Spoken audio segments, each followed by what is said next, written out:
Good evening, folks. Talking to you here from our office in 1318 Longworth, giving you an update on the things that went on today in the House Armed Services Committee. We had before us our new Secretary of Defense, Robert Gates, who was the previous Secretary of Defense, and we welcomed him on board and had a great conversation today about the challenges that this nation faces in our defense structure.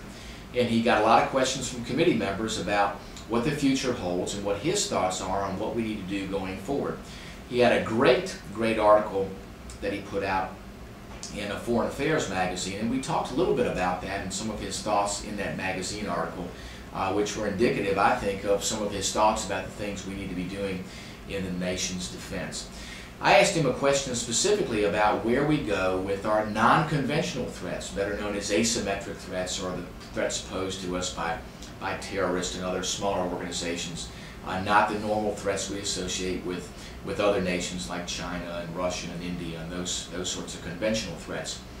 I was concerned about how we're going to structure the Department of Defense and the Pentagon to make sure we can meet those threats. You know, right now we are using existing programs to meet those threats, and we need to make sure we're organized in a way that we acknowledge that those threats are going to be around, I think, unfortunately, for a while. So we need to restructure to be as effective as we can in meeting those threats. So we had great conversations today. I think Secretary Gates really has his arms around that and is going to prepare the Department of Defense and our Pentagon to make sure we meet those threats and can do it effectively, just as we've done here in Iraq and Afghanistan. So great conversations today, and we look forward to many more to come with Secretary Gates.